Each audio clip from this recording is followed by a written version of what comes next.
যে অভ্যুত্থানটা করেছে জনগণ, অভ্যুত্থানটা করেছে জনগণ। এখানে কোনো মাস্টার মাইন্ড ছিল না, কোনো তথাকথিত বিশেষ কোনো গ্রুপের নেতৃত্ব ছিল না।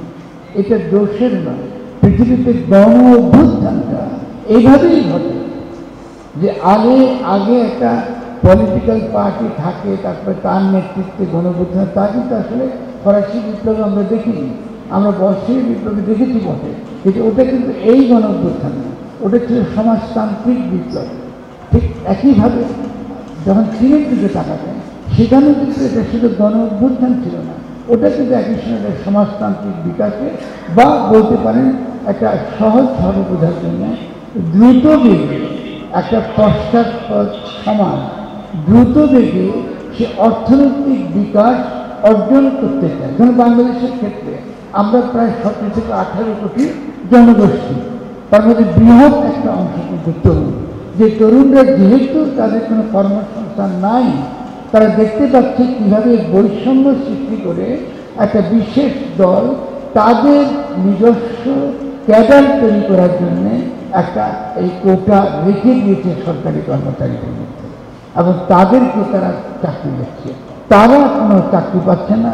অন্যদিকে আমাদের শৈল্পিক বা শিল্প, যেটা কলকারখানা, যেখানে চাকরি কর্মসংস্থান হতে পারে, তারও কোনো বিকাশ ঘটছে না। RICL TMX, যুগের পর যুগ স্থাপনা থাকে মজবুত। আরো মারাত্মক হলো, যা কিছু সম্পদ আমাদের আছে এটা লুট করে নিয়ে যাবে। বিদেশ থেকে আমরা কোটি কোটি টাকা প্রকল্পের নামে আনছি, কিন্তু লুট করে নিয়ে যাওয়ার জন্য। ফলে আমাদের মূল লক্ষ্যটা হচ্ছে এই যে আমরা দুটো জিনিস চেয়েছি গণঅভ্যুত্থানের মধ্যে।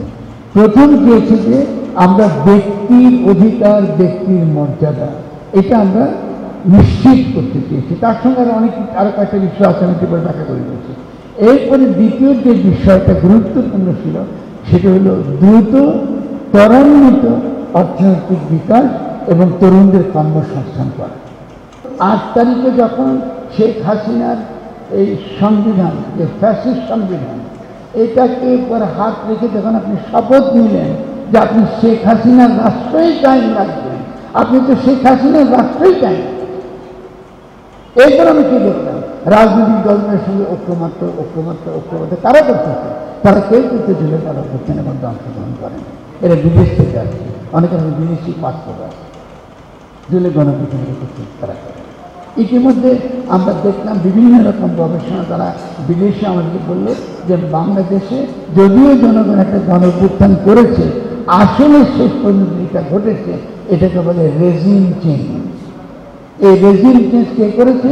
মার্কিন যুক্তরাষ্ট্র। এই মার্কিন যুক্তরাষ্ট্র গণঅভ্যুত্থানের মধ্যে প্রবেশ করে একটা রেজিম চেঞ্জ ঘটিয়ে দিয়েছে, আমাদের গণঅভ্যুত্থানের কিছু এর অবশিষ্ট নেই। ফলে আপনাদেরকে সচেতন হতে হবে।